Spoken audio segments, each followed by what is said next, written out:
আগামী ফেব্রুয়ারিতে জাতীয় নির্বাচন যদি না হয় তাহলে চট্টগ্রাম বন্দর নয়, এই পুরো বাংলাদেশ বিদেশির হাতে চলে যাবে। এই পার্বত্য অঞ্চল এবং চট্টগ্রাম সমুদ্র বন্দর নিয়ে যে ষড়যন্ত্র, যে কনস্পিরেসি, এটা কিন্তু ভাই আজকের না বা একদিনের না।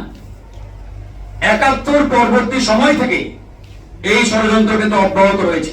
বিশেষ করে আমাদের পার্বত্য অঞ্চলকে কিভাবে অস্থিতিশীল রাখা যায়, আনস্টেবল রাখা যায়, কিভাবে এই পার্বত্য অঞ্চল দিয়ে বাংলাদেশের মধ্যে অবাধে মাদক, অস্ত্র সহ অবৈধ জিনিসপত্র প্রবেশ করানো যায়, এটি কিন্তু চলমান রয়েছে এবং অদ্যাবধি এটা চলছে। একই সাথে চট্টগ্রাম সমুদ্র বন্দর যেহেতু আমাদের বাণিজ্যিক সেন্টার, বাণিজ্যের প্রধানতম কেন্দ্র, এই বন্দর নিয়েও ষড়যন্ত্র অতীতে ছিল, এখনো আছে এবং এটা ভবিষ্যতেও অব্যাহত থাকবে বলে বর্তমান কর্মকাণ্ডে আমাদের কাছে একবারেই প্রতীয়মান হয়। আজকে দেখেন, এই যে চট্টগ্রাম বন্দর যাদেরকে দায়িত্ব দেওয়া হয়েছে, তাদের অভিজ্ঞতা, দক্ষতা নিয়ে আমি প্রশ্ন করতে চাই না। আমি শুধু বলতে চাই যে বাংলাদেশের দেশীয় কোম্পানিগুলো এর আগেও এই বন্দরের পরিচালনা দায়িত্বে ছিলেন, তারা এটি চালিয়েছেন। তাই আজ হঠাৎ করে কি এমন হলো যে বিদেশি কোম্পানির হাতে দেওয়ার জন্য আমাদের উঠে পড়ে লাগতে হবে? হ্যাঁ ভাই, আমাদের দেশীয় কোম্পানি বা দেশীয় যে প্রতিষ্ঠানগুলো এর আগে আমাদের এই বন্দরকে পরিচালনা করেছেন, তাদের মধ্যে যদি কোনো ল্যাকিংস থাকে, দুর্বলতা থাকে, কোন ধরনের অদক্ষতা থেকে থাকে, প্রয়োজনে এই প্রতিষ্ঠানগুলোকে আপনারা ট্রেনিং দিয়ে, প্রশিক্ষণ দিয়ে ডেভেলপ করেন, এগুলোকে উন্নত করেন, কিভাবে আরো কর্মদক্ষ করা যায় সে বিষয়ে সরকার উদ্যোগ নিতে পারতেন, পদক্ষেপ নিতে পারতেন। তারা কিন্তু নেন নাই, বরং তারা কি করেছেন, খোলা কিছু যুক্তি এনে তুলে দিয়েছেন অন্যদের হাতে।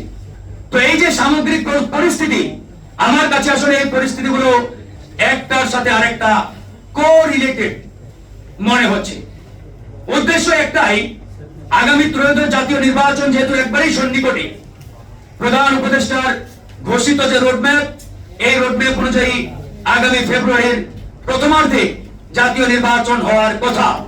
কেন জানি মনে হচ্ছে এই সামগ্রিক কর্মকাণ্ডগুলোর মধ্য দিয়ে সরকার এবং সরকারের ডানে বামে যারা ক্ষমতা উচ্চাভিলাষী রয়েছেন, যারা আসলে ভিন্ন স্বার্থ নিয়ে ইতিমধ্যে কাজ করছেন, তারা এই নির্বাচন বিলম্বিত কিভাবে করা যায়, কিভাবে ক্ষমতাকে দীর্ঘস্থায়ী করা যায়, এটি নিয়ে এক ধরনের ষড়যন্ত্র তাদের মধ্যে রয়েছে।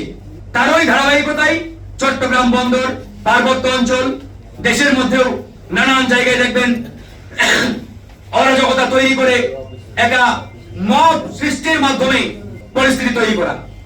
তো এভাবেই মূলত তারা তাদের যে অশুভ স্বার্থ, অশুভ চিন্তা, এটা বাস্তবায়নের দিকে এগিয়ে যাচ্ছে বলে আমার কাছে মনে হচ্ছে।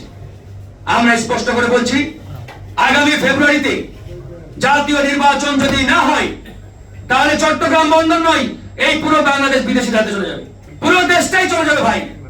তাই নির্বাচন যথা সময় হতে হবে। একই সাথে এই নির্বাচন যাতে অবাধ, সুষ্ঠু, নিরপেক্ষ এবং সকলের কাছে গ্রহণযোগ্য হয়, তার জন্য যা যা করা দরকার এই সরকারকে সেই কাজগুলো করার আমরা আহ্বান জানাচ্ছি।